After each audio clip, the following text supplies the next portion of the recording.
randomness? It's a girl thing. Planning your entire future with a guy you've only spoken 3 words to? It's a girl thing. Online shopping problem?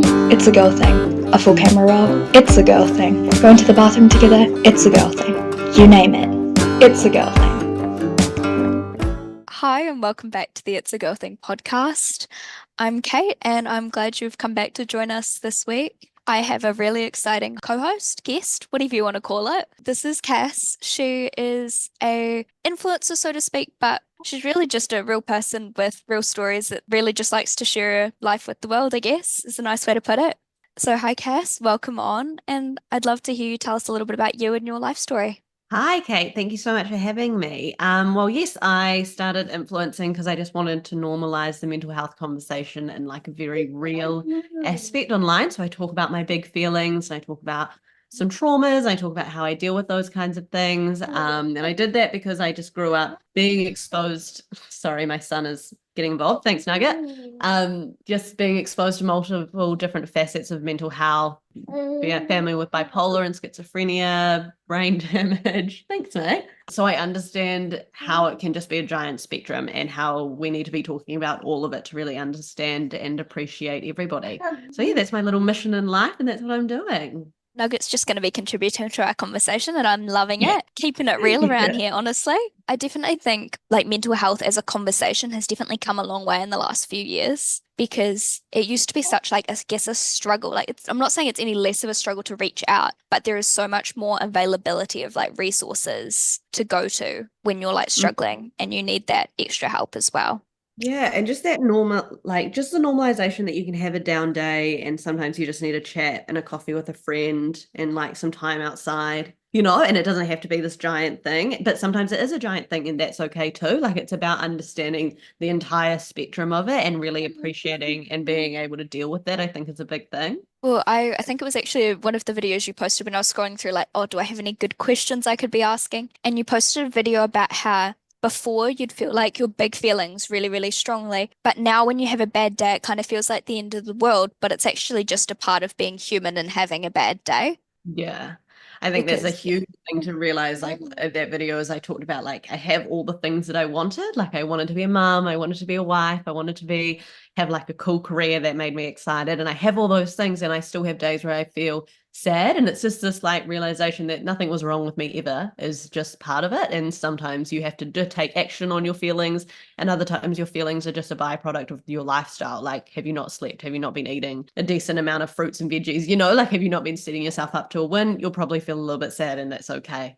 yeah, I feel like after like the whole COVID-19 pandemic, you really got into this feeling of, wait, we went through all this suffering and it was kind of normal. And then you come out of it and you're like, well, I feel miserable, but it's actually just a day. Sometimes you have an off day and that's totally okay. I think that's something I really had to learn over the last few years is you can take a day off and a day out and then just pick back up and have a fresh start the next day. You don't have to Yeah. carry it over. Yeah, exactly. 100% feelings are allowed to be what feelings are, and you can and you can do so much on that day.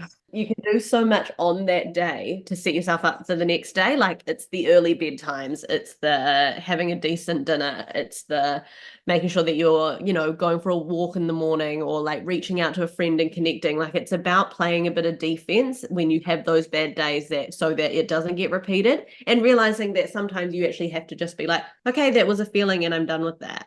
Well, I definitely found, like you said, not kind of letting it damage the day. Mm, I was on study leave for like NCEA exams at the end of like November, and I was spending hours upon hours studying for like calculus, so really, really hard. And I'd mm. just been sitting there with my book, answering question after question, trying to work it out. And then I was getting so frustrated when I couldn't do something that I should have known how to do. Yeah. I just got myself to the point where I was like ready to have a whole mental breakdown and just sit there and lose it. And I was like, actually, no, I'm going to go change out of my PJs because I'd been in my PJs all day, which probably didn't help. And I was like, okay, I'm going to go change. I'm going to go put some perfume, some body lotion, and do my skincare. Take a 10-minute reading break and then I'll come back. And I feel like that made all the difference. There was no mental breakdown. It was just stepping out that made that difference. Oh, 100%. That's what I had to do so much during my pregnancy. Like I would get into these little, because you're tired and you just get like a little bit cranky, and I'd just be in bed all day.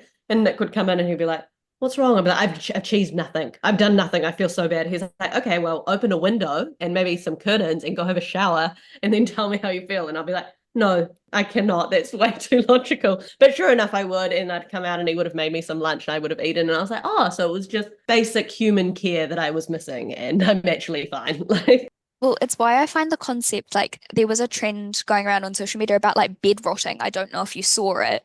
And it was like encouraging people to just spend the entire day rotting away in bed. And I'm like, I feel like that would screw with my mental health more than like you can take a day out without needing to spend your day rotting in bed, so to speak. and it's a hard thing with the mental health conversation. So many people are like, oh yeah, I'm doing this for my mental health. I'm shopping for my mental health, or I'm like, I'm buying this like cake for my mental health, or I'm like, I'm not leaving the house today for my mental health. And I'm like, that's literally the worst thing for your mental health. Like I know, like, and that's I think the hard conversation about your mental health is like doing things for your mental health are usually the hard things. Well, not super hard, but they're like the going for the walk early in the morning, they're the drinking the water, they're the eating the veggies, they're the, having those tough conversations, they're budgeting your money, scheduling your time. Like it's not the super fun, glamorous self-care that we kind of want it to be sometimes. I feel like sometimes it's just the most simple and logical parts of it that are actually the ones that are going to make the most difference. 100%.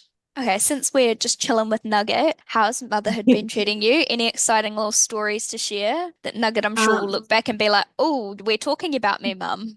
Yeah, he's like, what? Are we serious? Yeah, I'm loving it. Like I love it so much. I think I love it just because like I like a challenge and like I like my life being different. Like I think some people really struggle with motherhood and becoming parents when they are like their life the way it is, They like having the 8 hours of sleep a night. They like having their routines. And I liked all of that stuff about my life before, but I was just ready for something different. I was ready for a challenge. I was ready for a change. And I was just ready to hang out with a little bestie for the day. I think it's cool. Like it changes every day. Like the baby that I was looking after yesterday is different to the baby that I'm looking after today because like he grows so much. So having to just like go with the flow and be super present. It's such a practice in mindfulness because you just have to be right there. And like Yeah. sometimes when he's like screaming and it's like getting really late, you just have to be there because you're like, it's so easy for you to be like, oh my gosh, this is going to last forever. He's never going to go to sleep ever again. And you're like, well, logically, he is going to go to sleep. Like, this is just a season. And I think that's the coolest thing. And it's been real cool, like doing it with Nick. Because you think, oh, I think we'll make good parents. I think this will make us stronger and will make us happier. But you don't And you know. get to And see everybody it. tells you, like, yeah, like everybody tells you, oh, your relationship's going to suffer and all that kind of stuff. But I've been super lucky. I've had such a cool run of it. And I feel like I'm learning so much about myself and like really learning how to deal with sleep deprivation, which I struggle with. Like I'm at like before I had Nugget, I was getting 8 to 10 hours every night. Like I was not compromising that at all. Oh, Like yeah. having to like really manage that and realize when I am just not being reasonable has been a huge thing. Like having chats with Nick and me being like, blah, blah, blah. And he'll be like, yeah, okay, but does that actually make sense? And I'll be like, no. When you actually have to listen back and go, wait, am I making like any cohesive sense right now? Or do I really just need to go and take a little nap? Do I need a nap? Yeah, that was like, it was the night before Christmas, or maybe the night before that. I don't know. But I was so tired, and Nugget was super overstimulated from our big day at our families. And I Oh, was like to yeah. Nick, I was like, well, we're never going to be able to go out again. Nick, we just have to stay at home. Like, I can't put him through this. He's so overstimulated. And he's like, go to sleep. We're not never leaving the house again. That's not a realistic solution to this problem. Like he's a baby and yes, he's overstimulated because we've had a big day. That happens. Like it's life, unfortunately, Cass. Like we're not that the solution isn't that we never see anyone again. I know that that's what you think right now, but you are wrong. Like, Love that hey. that was your only conclusion to that situation was no, we don't ever leave the house again. Yeah. We've just got to stay isolated and let Nugget drive us both insane together, you know? Yeah. That was I was like, well, he can never see people again. If he gets overstimulated, Nick, we'll never leave the house. And it's like that's not what we're gonna do right now. You're gonna go to bed because you are making this worse and you are so hard to be around right now. And Nick did a massive shift that night. I think he was up for another 3 hours with him, like trying to get him to sleep. and he just screamed at him. But he went to like the thing that you have to know is they will go to sleep. Eventually they will. Like there is no like scientific way that they will stay awake forever, but it feels like that at the time. So yeah, it is just such a practice in that, and just being grateful for all the little moments. And also like you have to remember all the good moments when they are being tough, which is about like that's the same thing with life. Like when things are tough, you have to be like, oh, but it was good once and it will be good again. Hey, but you're a pretty easy baby, to be fair. Talking about the like overstimulation, because I have a little cousin, he's about almost 2, I think. He's 2 in February. And we have two families for their side. And my little cousin had been to both his dad's family Christmas on Christmas Day for like 3 hours in the morning, and then came to our big extended family one for the whole afternoon and evening. And he was just not in the mood. He was over it. Yeah, and that's the thing I think so many people forget babies are like people. They're little people that are experiencing everything that we're experiencing. Like if we're tired, they're probably shattered. Like, and they can't have the understanding of processing what's going on. All they know is they're going from one thing to another and being passed around, and everybody's wanting to like say hi to them and be up in their face. Like it's so hard for them. Hey, It's like imagine somebody coming up to you and being like, come give me a hug, like come let me touch your face, let me hold your little hands. Like imagine somebody coming up to you like that, even in your family, just randomly being like, nope, you're mine now, let me take you. I know, exactly. Like me and Nick always talk about like how annoying it must be, how he's like always being held. And like sometimes when he's losing it, you'll just need to put him down, and he's like, oh, thank God. And I'm like, a little bit overstimulating, isn't it, mate? How do you and Nick find like managing it together and like taking shifts and things like that?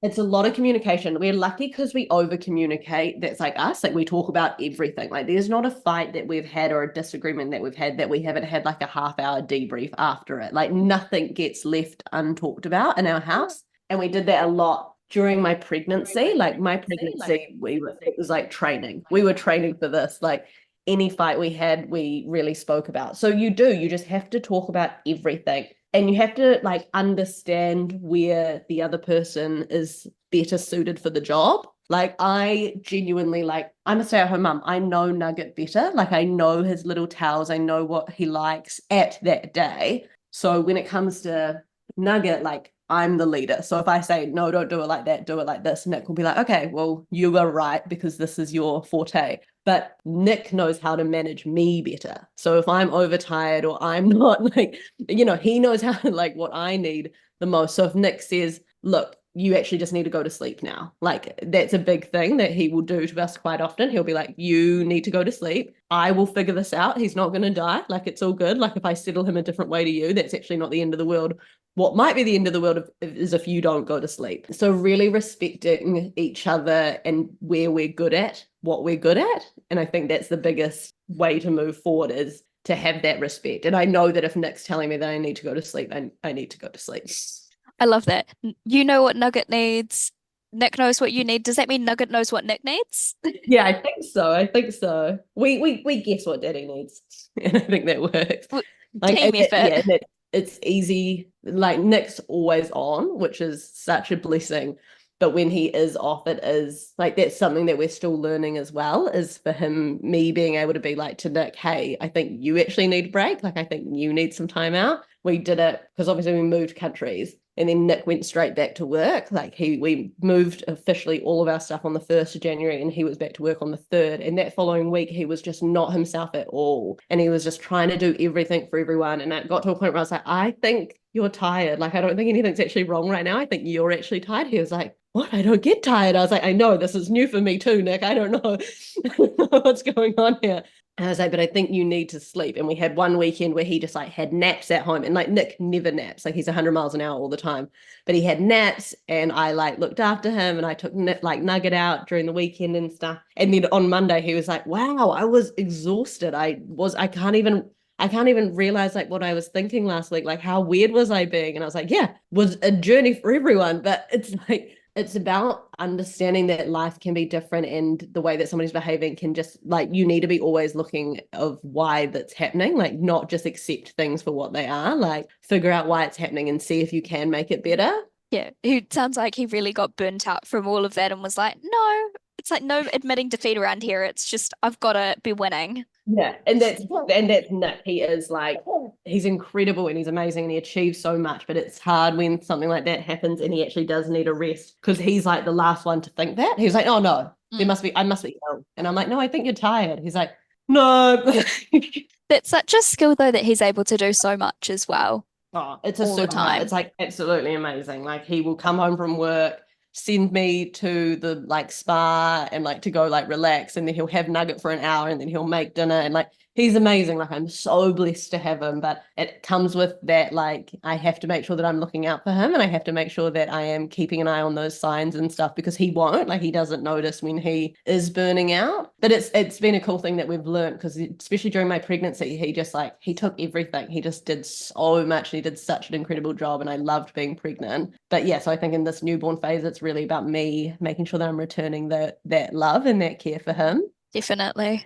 I was going to say we'll switch into a little bit of like a Q&A style. My first question is what's your favorite thing about like being a girl and being a woman? Because that's really all what this show's about is women in like different areas of life all trying to navigate the same things.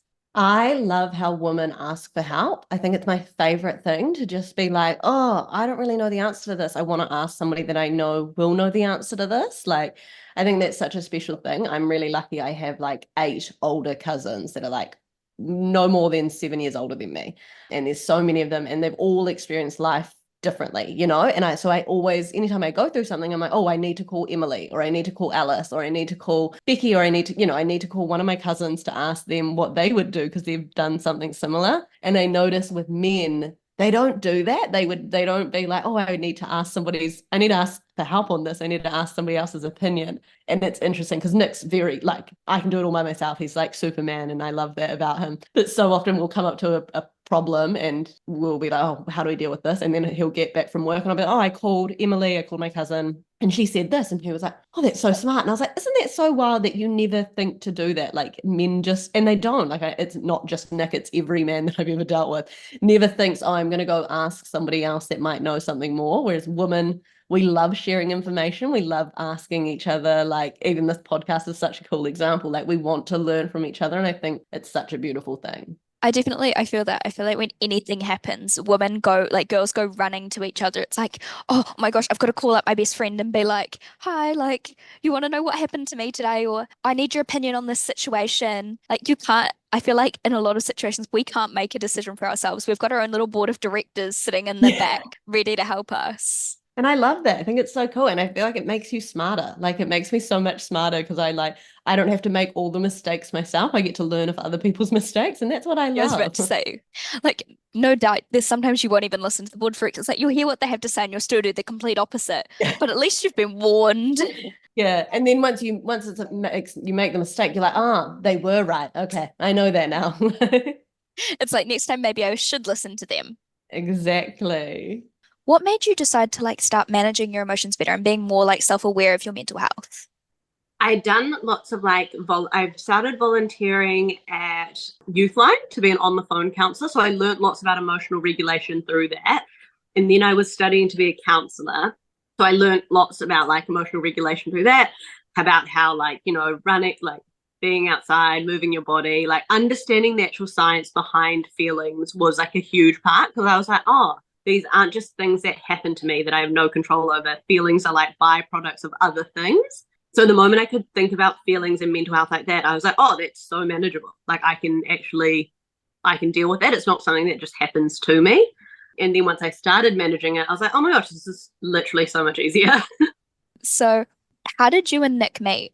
Because I don't feel like I've heard this. Okay, so we met on a rooftop bar in Wellington. You know that festival called Homegrown? Oh, yeah. I was going to Homegrown and we'd gone out the night before it started. So we were out on the Friday night. He was with his group of friends. I was with like one of my girlfriends. And we just randomly ended up sitting at the same table and Nick just like came up super confident like he always is and like sat next to me. He like always says that he like heard me before he saw me and he like loved how like loud I was, which was like, well, I'm glad you like that because I don't shut up. And we talked all night, like literally all night, nonstop, like real deep conversations. We were both like pretty wasted. And then we went, like our groups of friends, then we all went together to like another bar And then at the end of the night, like he's thinking he's like got this in the bag. Like he's like, I'm taking this girl home for sure. And I was like, oh my God, am I going home with this guy? And then I went to the bathroom with one of his girl mates that he was with. And she was wasted, but she was so funny. I remember her being like, you like Nick, eh? And I was like, I don't know. And she's like, yeah, he's a slut. And I was like, Oh my gosh. what he was, because he was just like really smooth, like real confident with his words and like real smooth. And I was like, oh, if he is a slut, like I'm not going home with him like on the first night that I've met him. There's no way.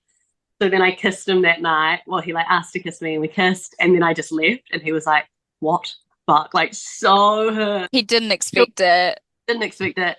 And then we were like friends on Facebook because it was like 2018. So like there wasn't even like Messenger on Instagram. I don't think. Like we're friends on Facebook. And then he lived in Tauranga and I lived in Auckland. So we never saw each other again for like 4.5 years. We just like chatted here and there, but it never really eventuated to anything. I genuinely I liked him and I did think he was like it. Like I did think it was like something, but I was like in such a different place. Like I was a flight attendant. I was getting wasted like every night of the week. And he was just like real established in his career and he was real driven. And like I was real intimidated by that. Like I didn't like it. Like there's 4 years between us, but back then it felt like 10 because like I was 22 and he was 26 and that just felt massive. So yeah, we never hung out again. And then it wasn't till like in the middle of my really sad, I didn't want to like start dating him and then him make me happier. Like, you know, when like, Yeah, you don't want to depend on him for your happiness. Yeah, and like, you know, when you get into a relationship, I'm like, when I get into a relationship, I'm just like cloud 9. Like there is nothing that can touch me. Nothing is like, I love it. I'm so all in and I love being in love. So I knew that if we started seeing each other while I was still really sad, I was never really going to like figure out what I needed to do. You know, like I need to fix you needed to almost like heal yourself before you could let that relationship also heal you. Yeah. Like I feel like I needed to finish the level by myself. Like if that makes sense. Like I was like, yeah, no, like by myself. And I did. And so then we stopped talking. Like after that, it just kind of fizzled because I was like, I can't be with him. And then I went to Tauranga for New Year's. And then I messaged him and I was like, oh, are you like living in Tauranga? And he was like, yeah, I just moved back. Do you want to hang out? And I was like, yep. And then that night, the first night I was in Tauranga, he came and picked me up. And we've been together ever since, literally. Oh, that's so precious. I guess that kind of leads into like, how did he like change how you see relationships? Because as you were saying, it was just in such a weird era of your life. He's so gentle, like he's very kind and gentle, but he's very strong and assertive in that as well. Like he has really strong boundaries, but he's really kind. But he just gave me so much space to figure it out. I remember when we first got together, like the first night that we stayed together, I like cried, like because I was really scared. I liked him so much, and I liked him so much instantly. Like it was like the moment I got into his car and we started talking, it was like no time had passed. We'd known each other for years. Like it was real, one of those ones. And just I was that kind of like, connection, instant, and no awkward silences, and everything was easy. And like it was one of those things where like all the feelings were reciprocated. Like he liked me just as much as I liked him, which is such a weird experience because you know how you're used to like liking somebody and they don't like you, or they like them, but it was this thing where it was like so instant. It was so instant and it was so easy. I was like, oh my God, I'm so scared because this is like it. But then just over time, he never thought anything was sad or silly or like that I was being dramatic. Like whenever I cried, like when I cried, he was like, it's okay, like it's all right. Like just so kind and nurturing almost, I think. And it's so like, good though. Yeah, like Nick is like a real good balance of like a very boisterous boy who like will play rugby and be rough and be rude and get on the piss, like, but then we'll also like do tarot cards and do space masks and like hang out embracing with that kind of feminine energy as well. Yeah, he's so well balanced, and I think because he always just gave me space to figure it out. And just he was real clear on what he wanted from the beginning. Like there was not a single day that he was like, maybe this is what I want. The morning after I stayed with him for that first time, he messaged me. He's like, hi, I'm obsessed with you. I really want to see you again.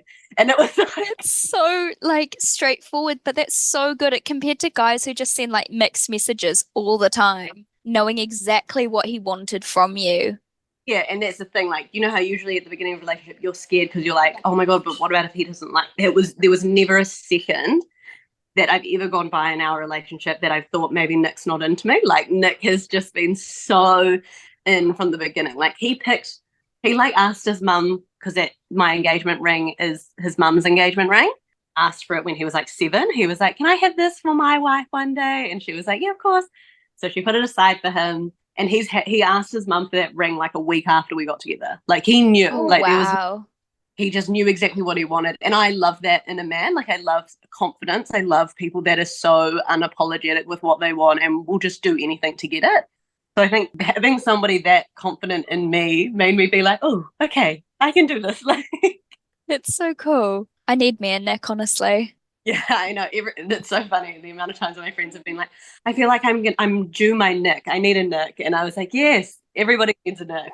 So send me the link on Amazon and I'll go and add to cart. 100%. I'll put it in my bio and everybody can Yeah. go grab themselves. Imagine how much money you'd make off that, though, the side hustle of the link tree with the Nick link in your bio. Literally, it'd be such a dream. Such a dream, eh? To clone your data. Hey. I feel like that would be a bit awkward real quick, though, if like 500 people bought a Nick. Everybody's got a Nick, and I'm like, I love happy, but also But it's like, also, he was mine. He is mine. being super confident and him like always being in my corner, like growing up in a trauma home where it's kind of everybody for themselves and everybody just kind of has to like do that. And that was a big feeling of the years previous to meeting him, was like real lonely and real just like, oh, I can only depend on myself. I only have to can do this by myself. Like, and then just having somebody being like, I will do anything for you. Like, It's so good, though. So good. How's like wedding planning going? oh, so good. It's so fun. It's exciting it all coming together because we're obviously having our wedding festival. But yeah, it's going good. It's hard to plan a wedding from Melbourne when it's going to be in Tauranga, but Yeah. we're getting there like very hands-on bridesmaids. So I'm super blessed with the bridesmaids that I have.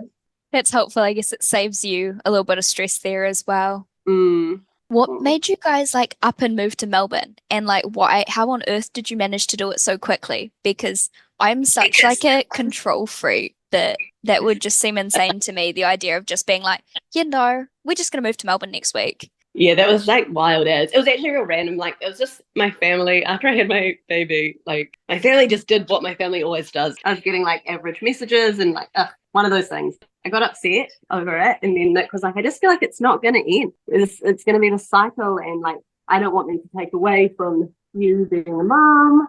And I was like, yeah. And then he was kind of like, would you move? Should we just move? And I was like, yeah, should we just move? Like, and he was like, can I just apply for a job in Australia? I was like, yeah, babe, why not? And he found this job. He's the CMO of Sting Sports, which is a boxing glove company, and they do activewear. So like all of Nick's favorite things. Yeah. And he applied, got an interview within 4 days, and then got the job like a couple of days after that. And then he was like, are we moving to Melbourne? And I was like, yeah, okay. So why not? Why not? And I think because like a big thing was like me and Nick have turns in everything. We're always taking turns. And like in 2022, it was my year to like focus on my career and my brand. So I did like podcasts and I did networking events and I went to PR events and I built my brand. I made content, and that was like my whole focus. And all of our eggs were in that basket for me to grow that. And then the plan was in 2024, so this year, it was Nick's turn. Like it was Nick's turn to like focus on his career, and all of our eggs were in his basket. So I was like, well, yeah, it's your turn. Like it's my turn to just like chill and take a back seat and it not be like about me. It's like about you, because it's about me and Nugget just like hanging out and getting to know each other. And so, yeah, it was like a real easy decision. And then everything happened real easily. Like we told our landlord and he was like, yeah, okay, all good. Like we'll end up your lease early and we'll do all this stuff. And yeah, we just like moved. You make it sound like so easy, but I feel like I just couldn't. Nick did like 90% of it. Like all I really did was sell our stuff in Auckland and I booked the tickets, but everything else Nick did. Like Nick packed down our entire house. He cleaned everything. Like he got like Nugget's passport sorted, like because that stressed me out. Like paperwork is not my thing. So yeah, Nick did majority of the move. So once again, Nick the superhero coming into clutch. I know. I feel like I just like, if you'll listen to this interview and everybody's like, God, that girl is just like on her fiance's nut. But I honestly am. He's like, I am the biggest fangirl. He's just the things he can do. It's so cool. makes life very easy when you can you do this, and he just like does this weird ass crazy things. How did you overcome any like big feelings when it came to moving? Did you get like stressed or overwhelmed even when you'd like arrived that you've had to kind of like overcome, and how'd you do that? Yeah, I felt it quite isolating being in the city, because like we live right in the city. Like there's police cars and like heaps of hectic people when you walk out the door and all this like crazy stuff. And I'm like, I've lived in Auckland my entire life. I've never even lived in Auckland City. Like I'm like a suburb girl, like usually live like by the ocean. So that was like quite a scary thing. Like I was like, oh my God, I'm not by any of the things that I love. But I kind of love it because like me and Nick always talk about this as like this funny season that we'll talk about for the rest of our life. Like we'll always talk about when Nugget was first born and we just lived in Melbourne in this tiny little studio apartment, and it was just us three and there was nothing else. Like there's nowhere to hide. Like we live in a studio apartment, me, Nick, and Nugget, and we just have to figure it out. Like it's kind of like this whole new thing, and it feels this whole new chapter. And that's kind of fun, into like excitement. And it's so fun. I just love thinking about talking about it when we're like 50, you know? Like How have you found like making friendships and things with people over there as well? I haven't actually made any friends yet. Oh, my neighbour's really nice. Like I've talked to her a little bit, but we're going to a play group at the library in like, I think 15 minutes. We'll probably leave soon. But I'm excited. I'm just going to start pushing myself out of my comfort zone and do stuff like that. And I think that will be easier. I just need to start doing different things. In Auckland, I know everybody. I've lived there my entire life. So it's so easy to be in Auckland. So I love the fact that this is challenging and this is a bit harder. Definitely. How did you and Nick create such a like healthy relationship in terms of managing your mental health and communicating? Because I know you've said that you have extremely good communication with Nick. How did you like build that? We are both. I honestly think Nick's got a bit of the tism, and like he just likes things being very direct and straight up, and so do I. Like we both know that things that we do can hurt one another, and also in saying that, when you're in a relationship and you know you want to be with that person forever. Like I know Nick is my forever. He's endgame. He's like husband, father of my children. I know that there's nothing that I do or nothing that he does that is malicious. Like we're not ever trying to hurt each other. Like that's never our intent to upset each other ever. And when you genuinely know that, it makes you not be as defensive when you're dealing with issues. So like if Nick says something to upset me, I know he doesn't actually mean to upset me. I know that he's just said something stupid because he's not thought about it. So I can be like, hey, that upset me. I know you didn't need to. Like I know you didn't mean to, but it has. So can we like talk about that? And when you take the genuine hurt and the genuine like risk of somebody being malicious out of it, it's easier to communicate. Because I think usually when you're struggling to communicate with somebody, it's because you genuinely think they're doing something to hurt you. Like you're like, oh, this person has it out for me. Like this person is being like this nasty, or they don't like me. But when you're in a relationship and you know that you just are so in love with that person, you know that that's off the table. So it's easier to deal with. That's fair. I guess a lot of things like that I know people struggle with understanding is that you need to be able to talk to your like partner about everything.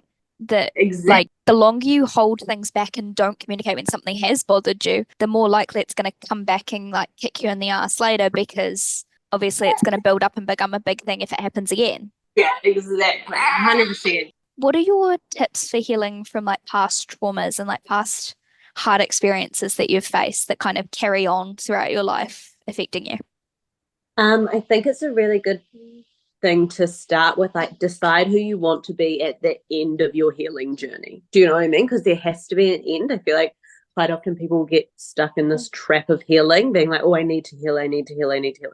At the end of the day, like it's an ongoing process. But if you want to do a big stint of healing per se, like what do you want to look like at the end of it? What do you want to do? What habits do you want to have? What kind of person do you want to be? Like a big thing with me was like, I didn't want to be so like, I used to have really like sarcastic, nasty humor. Like, you know, that like really fun. I was funny, but I would be quite nasty. Like I would say quite like, you know, stingy jokes that would rip into people's It'd character. be like put downs that would be funny. Like when you make a joke at somebody else's expense. 100%. That was me. Like that was my whole humor. That was like the humor I was raised around, you know. So, but I have like my cousins on my mum's side were raised with all women. Like they weren't really men as such, and they're all really lovely and kind and gentle, and their humor isn't like that. They're really funny, but they would never do that. And like one of my older cousins, Emily, I look up to her a lot, and she has this really nice, kind humor. And I like kind of pictured the way that she is and the way she parents and the wife she is and the mother she is. And I was like, okay, well, I want to end up more like that. I want to be kind and I want to still be funny, but to be a lot nicer. And so it was like having this real clear image of what I wanted to be at the end. And that was like somebody that was just fucking kind. And like, even when somebody was nasty to me, I was like, oh, okay, like I could be like water off a duck's back because I'm not a nasty person. And I think that was like the biggest thing, obviously, because I got arrested and went to jail for that little bit, like having to sit in the cell and be like, I'm this person though. Like when somebody does something to me, I feel like I have to do something back. Like if you're going to be rude to me, I'm going to be rude back. And I wanted at the end of my healing journey to be kind, to be like, you can do whatever you want to me, but I'm not going to stop being who I am. And I'm not going to stop being nice because that's me. So it was like being able to be like really strong but kind. And that's what I wanted at the end of my healing journey. So that's like my biggest thing. You have to decide what you want to look like towards the end, because then once you start being like that, you are like, oh, okay, I'm here. Like I did it. I actually like sorted through it. So I guess it's kind of looking towards your ideal future self and kind of developing habits and things. It's like, well, is this going to get me there, or is it just going to be a detour that takes me further away? Exactly. And because then also like I'm not kind 24/7. Do you know what I mean? Like I don't think anyone is.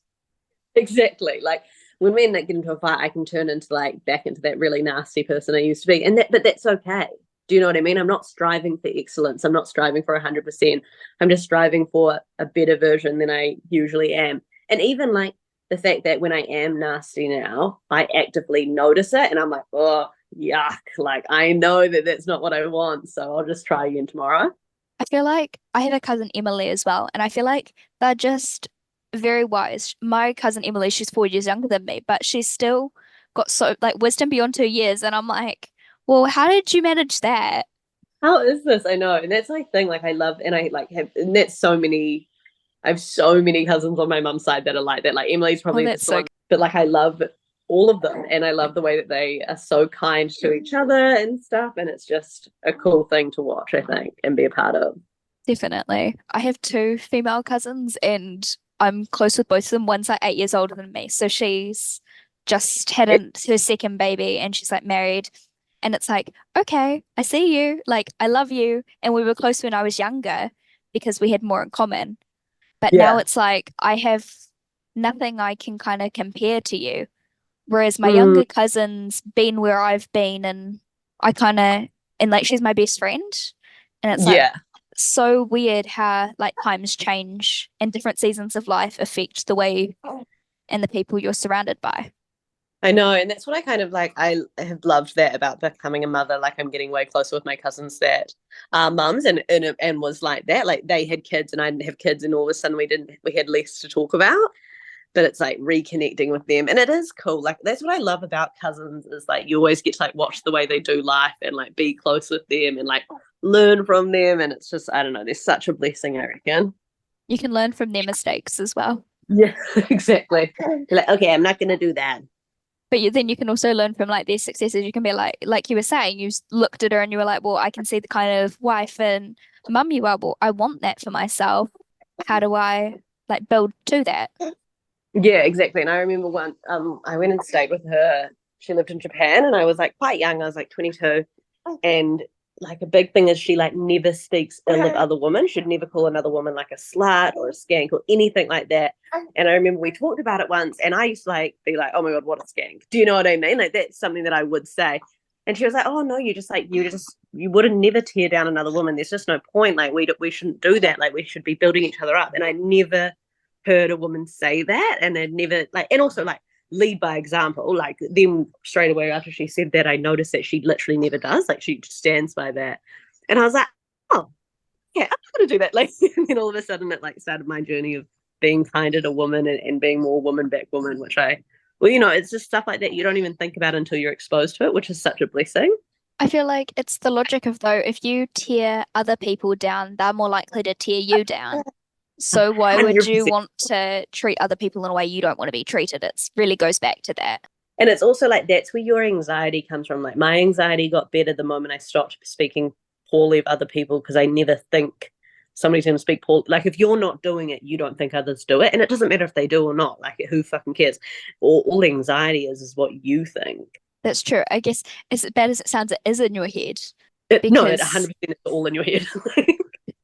well, it sounds bad though when you talk about mental health and you're like, oh yeah, it's all in your head. But with anxiety, it wholeheartedly is.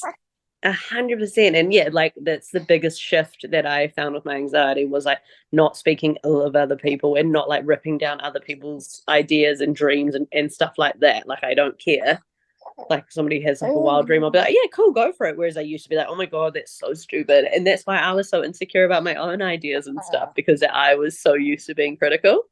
I think that was me as well when it came to like starting the podcast. It was like, well, everybody always talks about it being stupid to start this, or I'm looking at people trying to create like social media from nothing, and I'm like, why are you doing that? But now that I'm doing it, I'm like, actually, I get it.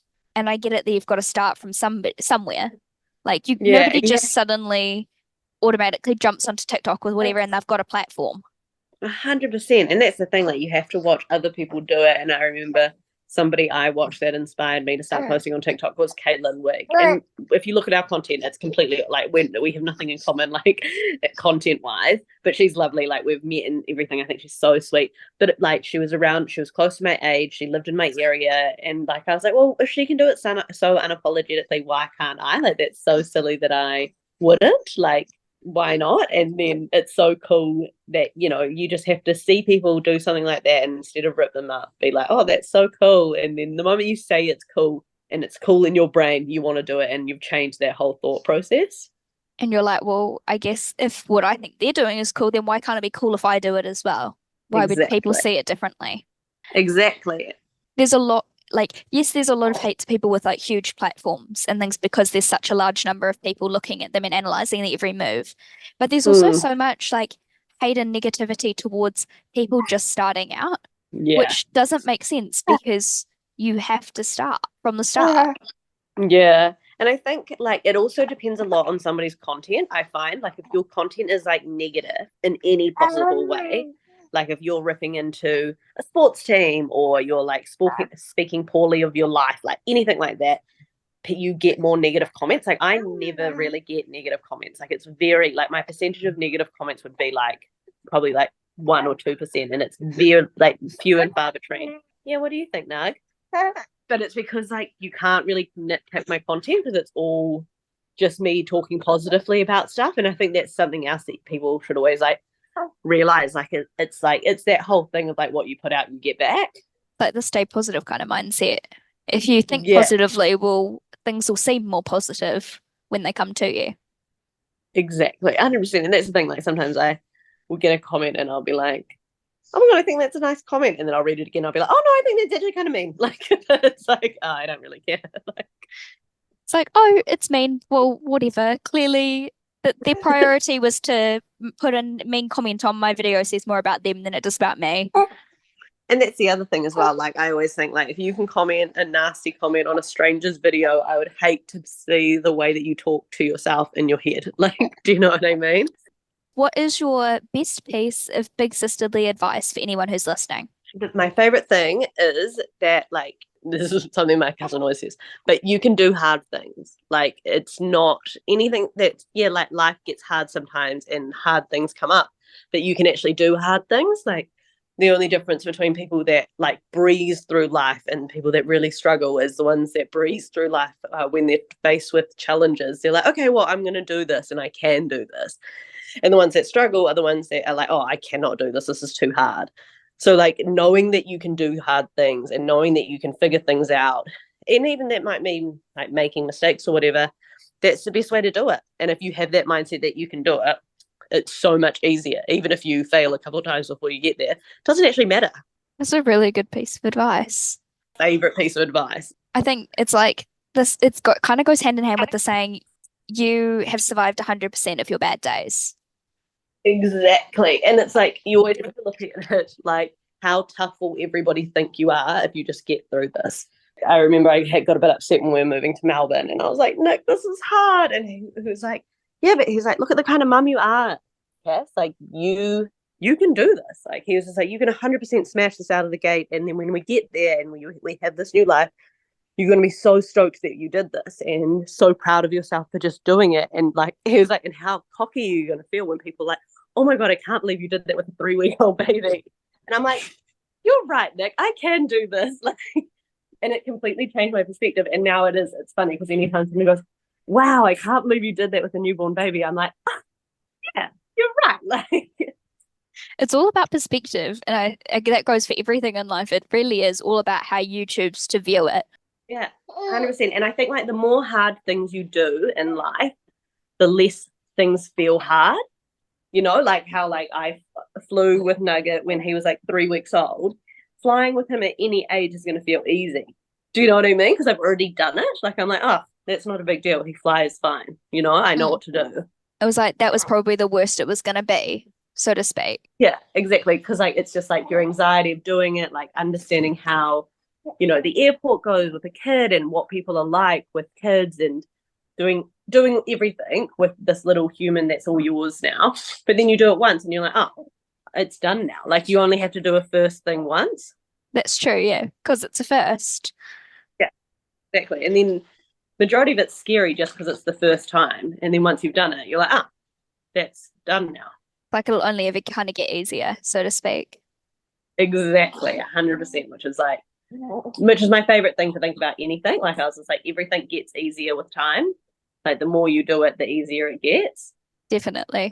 If people who are listening want to reach out to you on social media or whatever, what's the best way to follow you or contact you? What are your accounts for them to reach you? Cassidy, one word, on literally every single platform possible, like, which is so handy. And yeah, just like, yeah, you can always send me a DM. I love getting DMs from people that follow me and stuff. Try to like reply to everything. Yeah, I posting lots of mum content at the moment and just like managing my mental health throughout this new journey. So if that resonates with anybody going through anything new or different, or they just want a new content creator to follow, hit me up, follow me.